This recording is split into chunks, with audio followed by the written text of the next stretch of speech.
I'm on point 4 now. And so he's got all the omnis. He's omnipresent, omnipotent, omniscient. Yeah, he's got it all. And so God said to Moses, I hear the cry. I'm going to show you my power. And I'm close. I'm all you need. I'm all you need. And so at that point, it should be game over. It should be, okay, God said, here's the deal. I need my people to be released from this oppression. And at that point, it should just be execute the plan. Right? It should be to execute the plan. God said, here's what's going to happen.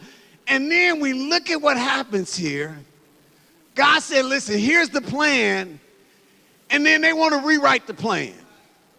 They want to rewrite the plan. And so when God has us on a mission, when God tells you to do something, when God tells you to step out on faith, you have to be concerned, and Ray Jackson talked about it earlier.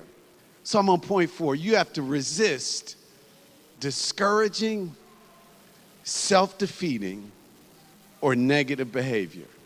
Because when God says you're going to be free, somebody will tell you you can't be free. When God tells you you have a new opportunity and that there's a new season and that you're stepping into this new area, somebody will tell you that it's not possible. But what's interesting here is actually the negativism comes from within. The people who say that God's plan is not going to work are God's people. Let me just read. Look at verse 9. So God said to Moses, go tell the people, it's time to be free. This is the reaction. Moses reported this to the Israelites, but they would not listen to him because they were so discouraged by their back-breaking work. Then Yahweh spoke to Moses, go tell Pharaoh, the king of Egypt, to let the Israelites leave his country.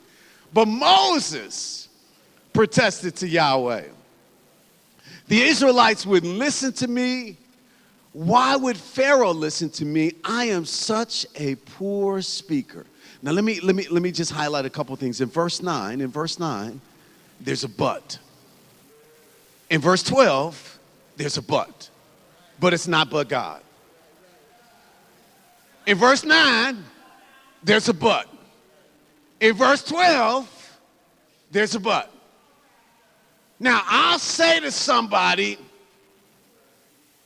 Psalm 103 says that God will heal you of all your afflictions. Now, I might be on this side and that side. And when I give that to somebody, somebody will say, but Pastor. The psalmist also says, many are the afflictions of the righteous, but God delivers them from them all. And somebody would say, but Pastor. He will never leave you nor forsake you. And somebody say, but Pastor. And so his word is clear. His word is clear. And we're always adding the buts. We're always adding the buts. We're always adding the buts. And let's look at them. Let's look at them here. And so the first one is God says to Moses to tell the people it's time to go. And Moses responds and focuses on them because they would not listen. Think about, for the parents and the aunties and the uncles, think about how many times your children did not listen to you. Maybe this is a better example. Think about the times that you did not listen to your parents. And so why would you stop parenting because your children are not listening? You would never stop parenting because your children are listening. Listen, if preaching was a function of how many people in the congregation listened, I would stop. I would say, God, this ain't working because we talked about that last week. God, we talked about that today, and on the parking lot there was another side. Listen, you cannot focus on all those people who are talking about what can happen, but you got to focus on the one who is giving you the assignment.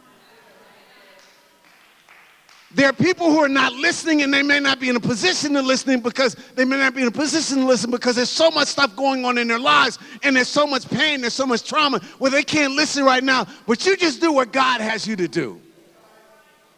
But then the second thing, if you look in the text, it says that they are discouraged because of the backbreaking work.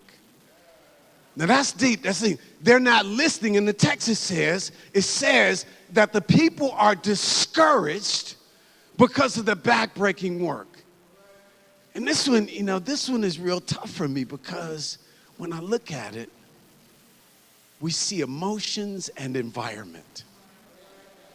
We see, even though God has said it's time to be free, there are people who are emotional and they're focused on the reality of their environment. And so when they're not listening to Moses, it may not be that they're inattentive or disobedient. It's like, man, I'm going through.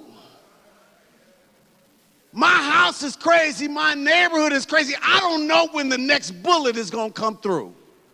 You don't know that we're arguing every day. You don't know that we don't have enough money. And so they're discouraged by the backbreaking work. And when I think about our city, when I think about our community, people in this community are discouraged.